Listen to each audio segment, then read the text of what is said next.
എല്ലാവർക്കും നമസ്കാരം. നമ്മൾ ഇന്ന് ചർച്ച ചെയ്യാൻ പോകുന്ന വിഷയം സൈബർ ഇടങ്ങളിൽ സ്ത്രീകൾക്കെതിരായി വ്യാപകമായി നടത്തപ്പെടുന്ന അക്രമങ്ങൾ എന്താണെന്നും അതിന് എതിരെയുള്ള പരിഹാര മാർഗങ്ങൾ എന്തൊക്കെയാണെന്നുമാണ്. സ്ത്രീകൾക്കെതിരായ അക്രമങ്ങളിൽ സമീപഭാവിയിൽ വളരെയധികം ചർച്ച ചെയ്യപ്പെടുന്ന ഒന്നാണ് സൈബർ ഇടങ്ങളിൽ സ്ത്രീകൾക്കെതിരായി നടക്കുന്ന ആക്രമണങ്ങളും വ്യക്തിഹത്യകളും. സൈബർ സ്പേസ് എന്ന വാക്ക് ആദ്യമായി ഇടം പിടിക്കുന്നത് വില്യം ഗിബ്സന്റെ സയൻസ് ഫിക്ഷനിലാണ്. പ്രധാനമായും 9 രീതിയിലാണ് സൈബർ സ്പേസിലൂടെ സ്ത്രീകൾക്കെതിരായ അതിക്രമങ്ങൾ നടക്കുന്നത്. അതിനു മുൻപ് നമുക്ക് എന്താണ് ഒരു സൈബർ ക്രൈം എന്ന് പരിശോധിക്കാം. ടെക്നോളജിയുടെ സഹായത്തോടെ മൊബൈൽ, ലാപ്ടോപ്പ്, ഇൻ്റർനെറ്റ് എന്നിവ ഉപയോഗിച്ച് നടത്തുന്ന കുറ്റകൃത്യങ്ങളാണ് സൈബർ ക്രൈം എന്നുള്ള ആ വാക്കിൻ്റെ പരിധിക്കുള്ളിൽ വരുന്നത്. പ്രധാനമായിട്ടും ഇത് 9 തരത്തിലാണ്. നേരത്തെ ഞാൻ സൂചിപ്പിച്ചിരുന്ന 9 തരത്തിലുള്ള സൈബർ ക്രൈമുകളാണുള്ളത്. അത് പ്രധാനപ്പെട്ടത് ഇമെയിൽ മുഖാന്തരം നടത്തുന്നത്, രണ്ടാമതായിട്ട് സൈബർ സ്റ്റോക്കിംഗ്, മൂന്നാമത് ഒബ്സീൻ മെറ്റീരിയൽ സംപ്രേഷണം നടത്തുന്നത്, നാലാമത് ഈ സൈബർ സ്പേസിലൂടെ അപകീർത്തിപ്പെടുത്തൽ, അഞ്ചാമത് മറ്റുള്ളവരുടെ കമ്പ്യൂട്ടർ പെർമിഷൻ ഇല്ലാതെ ആക്സസ് ചെയ്യുകയോ കൺട്രോൾ ചെയ്യുകയോ ചെയ്യുന്നത്, ആറാമതായത് ഇൻഡീസെൻ്റ് എക്സ്പോഷർ എന്ന് പറയുന്ന ആ രീതിയിലുള്ള കുറ്റകൃത്യങ്ങൾ, ഏഴാമത് ഇമെയിൽ സ്പൂഫിംഗ്, എട്ടാമത്തെ കാറ്റഗറി ക്രൈമാണ് പോർണോഗ്രാഫി, ഒമ്പതാമത് വരുന്നൊരു കാറ്റഗറി ആണ് മോർഫിംഗ്. ഇതാണ് പ്രധാനപ്പെട്ട ഒരു 9 തരം ക്രൈമുകളാണ് ഇപ്പോൾ ഞാൻ പറഞ്ഞത്. സൈബർ സ്പേസ് ഉപയോഗിച്ച് ചെയ്യുന്ന 9 തരം ക്രൈമുകൾ. ഇതിലെ പ്രധാനപ്പെട്ട ഇത് മാത്രം നമുക്കൊന്ന് ഡിസ്കസ് ചെയ്യാം.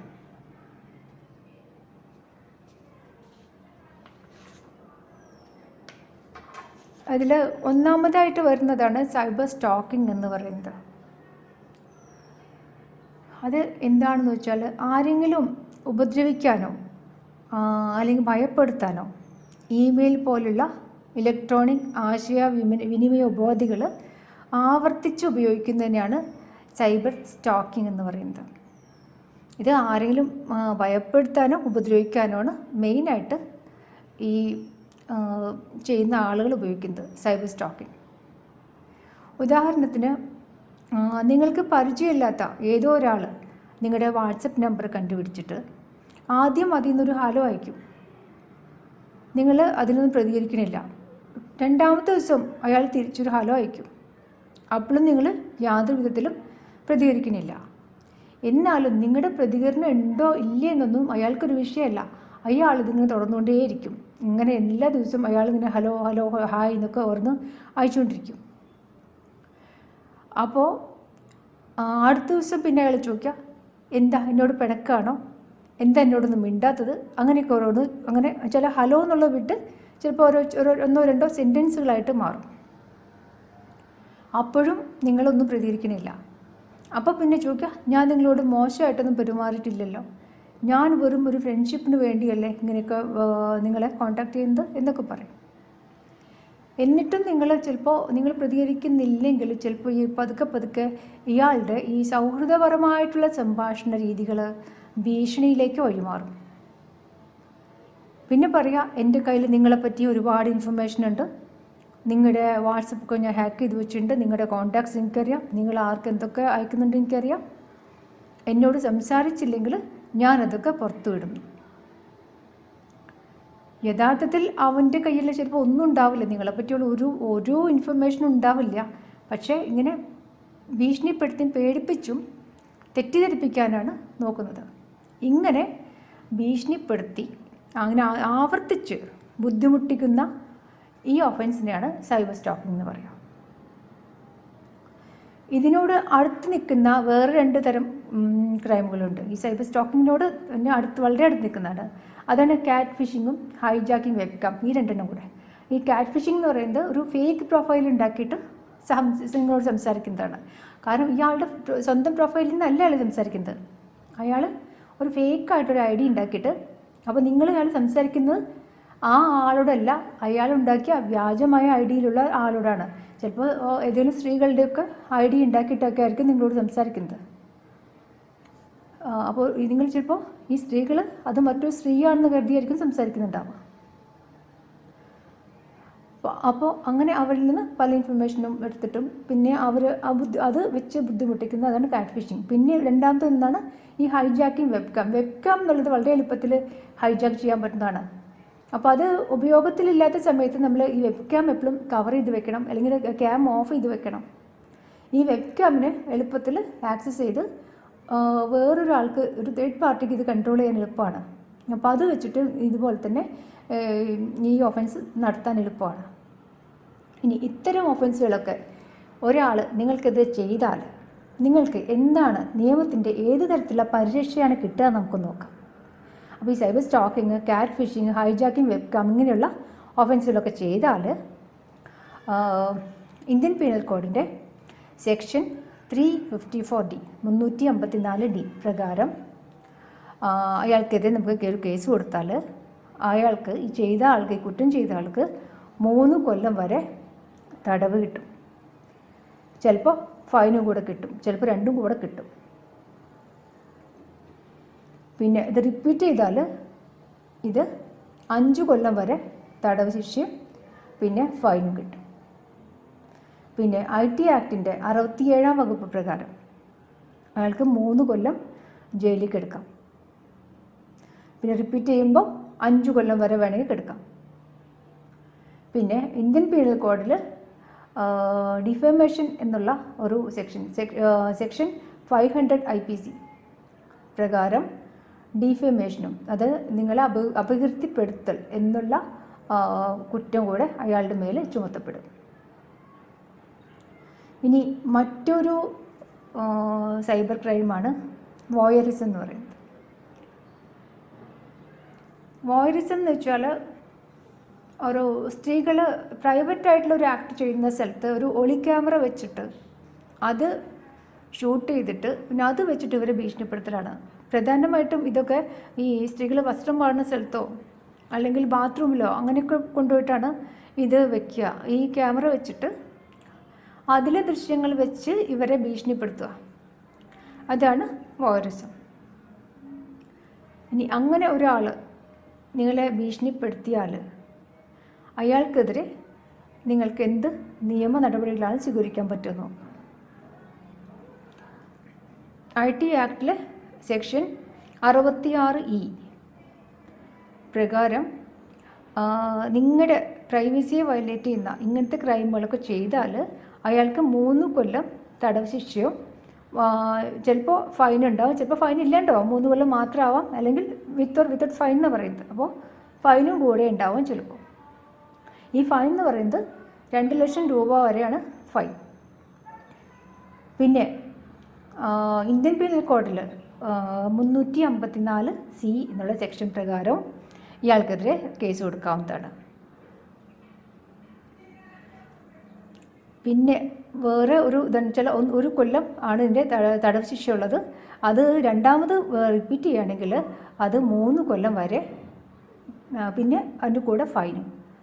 ഇത്രയാണ് ഈ വോയറിസം ചെയ്യുന്ന ആൾക്കെതിരെയുള്ള പണിഷ്മെൻറ്റ്. പിന്നെ മറ്റൊരു സൈബർ ക്രൈമാണ് ഈ മോർഫിംഗ്. മോർഫിംഗ് എന്താണെന്ന് നമുക്ക് എല്ലാവർക്കും തന്നെ അറിയുന്ന ഒന്നാണ്. ഒരാളുടെ തല വെട്ടി മാറ്റിയിട്ട് അത് വേറൊരാളുടെ ശരീരത്തിൽ ചേർക്കുന്നതാണ് മോർഫിംഗ്. സാധാരണയായിട്ട് ഇവരിങ്ങനെ ചെയ്യുകയെന്ന് വെച്ചാൽ ഇൻ്റർനെറ്റിൽ നിന്നൊക്കെ എടുക്കുന്ന ഈ നഗ്നചിത്രങ്ങളിൽ മറ്റ് പെൺകുട്ടികളുടെ തല വെട്ടി ഒട്ടിക്കുകയാണ് ചെയ്യുക. ഇവർ വളരെ വിദഗ്ധമായിട്ടാണ് ഈ വെട്ടി ഒട്ടിക്കുന്നത്. അപ്പോൾ അതുകൊണ്ട് തന്നെ സാധാരണ ജനങ്ങൾക്ക് ഇത് മോർഫ് ചെയ്തതാണെന്ന് പെട്ടെന്ന് തിരിച്ചറിയില്ല. പക്ഷേ ഒരു സൈബർ എക്സ്പെർട്ടായിട്ടുള്ള ഒരാൾക്ക് മോർഫ് ചെയ്ത ചിത്രങ്ങൾ വളരെ പെട്ടെന്ന് തിരിച്ചറിയാനും പറ്റും. സ്ത്രീകൾ ഉൾപ്പെട്ട പല പ്രമാദമായ കേസുകളിലും നിമിഷ നേരം കൊണ്ട് ആ സ്ത്രീകളുടെ അശ്ലീല വീഡിയോകൾ എന്ന് പറഞ്ഞിട്ട് സോഷ്യൽ മീഡിയയിൽ ഇവരിങ്ങനെ പരത്തിവിടും. ഇതൊന്നും തന്നെ യഥാർത്ഥമായിട്ട് ആ ആളുകളുടെ വീഡിയോ ഒന്നുമല്ല. ഇത് മോർഫ് ചെയ്ത് ഇറക്കുന്നതാണ്.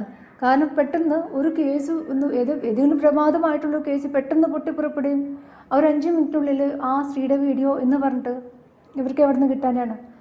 അപ്പോൾ അതൊന്നുമല്ല, ആ സ്ത്രീയുടെ തല വെട്ടിയിട്ട് വേറെ ഏതെങ്കിലും ഒരു അശ്ലീല സൈറ്റിൽ നിന്ന് എടുത്ത് അതിലാണ് അവർ വെട്ടിയൊട്ടിച്ച് വിടുന്നത്. അതുകൊണ്ട് തന്നെ സത്യം അറിയാണ്ട് ഇത് അവരുടെയാണെന്ന് കരുതി അത് ഫോർവേഡ് ചെയ്യപ്പെടുന്ന ആളുകളും അറിയാതെ കുറ്റകൃത്യത്തിൽ ഉൾപ്പെടുന്നു എന്നുള്ളതാണ് സത്യം. അപ്പോൾ അതുകൊണ്ട് തന്നെ ഇങ്ങനെയുള്ള വീഡിയോസ് ഏതെങ്കിലും പ്രമാദമായ കേസിലെ ഏതെങ്കിലും ഒരാളുടെ വീഡിയോ എന്നൊക്കെ പറഞ്ഞ് കിട്ടിയാൽ അതൊരിക്കലും ഫോർവേഡ് ചെയ്യാതിരിക്കുക.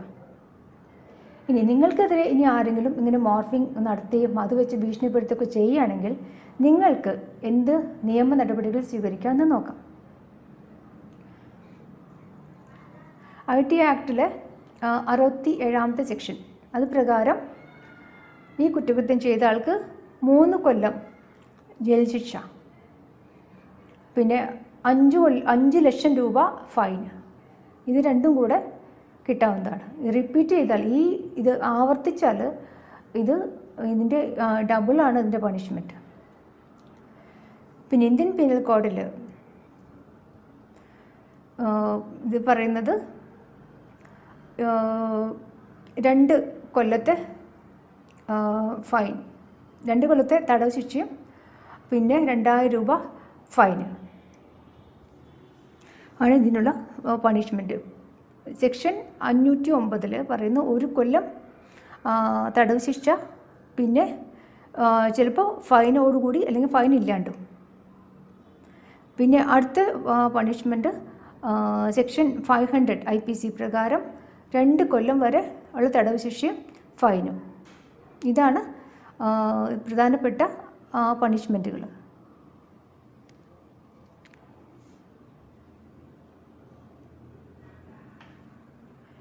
പിന്നെ അടുത്ത ഒരു ഒഫൻസാണ് സൈബർ പോർണോഗ്രാഫി എന്ന് പറയുന്നത്. ഈ സൈബർ പോർണോഗ്രാഫി എന്ന് പറയുന്നതിൽ സൈബർ പോർണോഗ്രാഫി കാണുന്നത് ഇന്ത്യൻ നിയമപ്രകാരം തെറ്റൊന്നുമല്ല.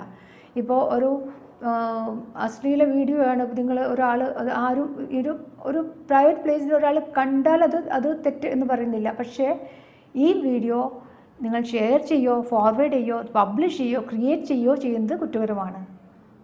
അപ്പോൾ ഇതൊന്നും ചെയ്യാതെ ഒരിക്കലും വീഡിയോ ഉണ്ടാവില്ല, ക്രിയേറ്റ് ചെയ്യാണ്ട് ഒരു വീഡിയോ ഉണ്ടാവില്ല. ക്രിയേറ്റ് ചെയ്യുന്നത് കുറ്റമാണ്, പക്ഷെ കാണുന്നത് കുറ്റമാണെന്ന് പറയുന്നില്ല.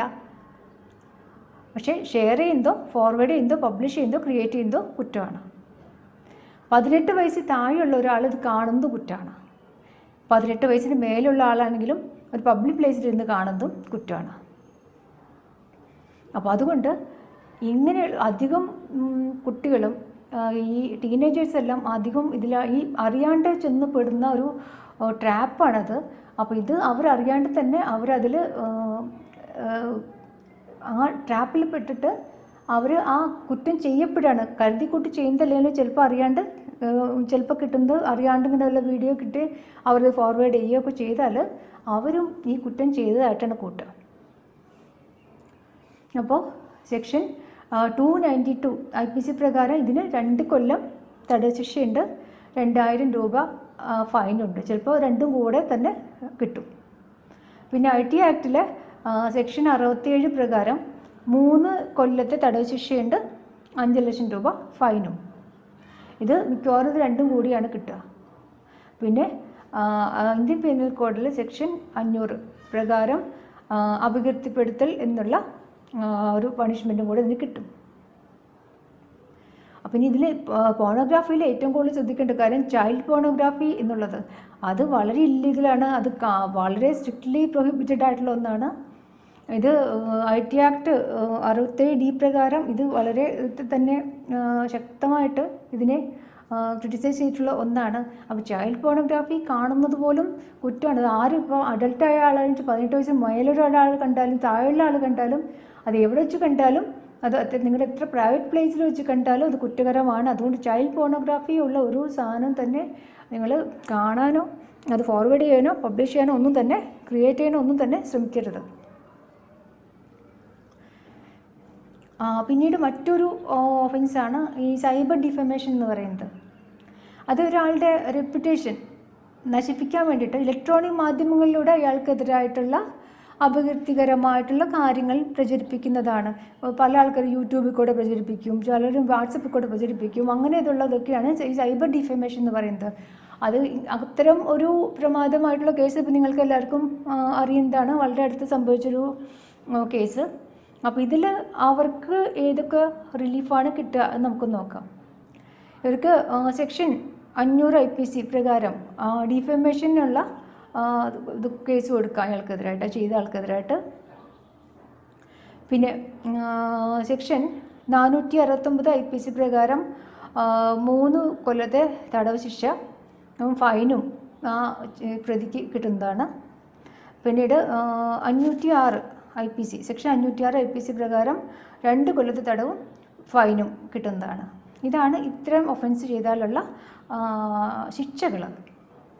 ഇനി നിങ്ങൾക്കെതിരായിട്ട് ഒരാൾ ഇങ്ങനെ ഇതിൽ ഈ പറഞ്ഞ ഏതെങ്കിലും ഒരു ഒഫൻസ് ചെയ്തു, അപ്പോൾ നിങ്ങൾക്കത് എവിടെ പോയിട്ടാണ് ഫയൽ ചെയ്യേണ്ടത്, എവിടെയാണ് നിങ്ങൾക്ക് അതിനുള്ള ഒരു പരിഹാര മാർഗം കിട്ടുന്നത് എന്നാണെങ്കിൽ ഇത്തരം ഒഫൻസുകളിൽ ഈ സൈബർ ക്രൈമുകളിലൊന്നും അങ്ങനെ ഒരു അധികാര പരിധി ഇല്ല എന്നുള്ളതാണ് സത്യം. നിങ്ങൾക്ക് ഏത് സ്റ്റേഷനിലോ വേണമെങ്കിലും എവിടെ വേണമെങ്കിലും നിങ്ങൾ താമസിക്കുന്ന സ്ഥലത്ത് കൊണ്ടുപോയി പരാതി കൊടുക്കാം.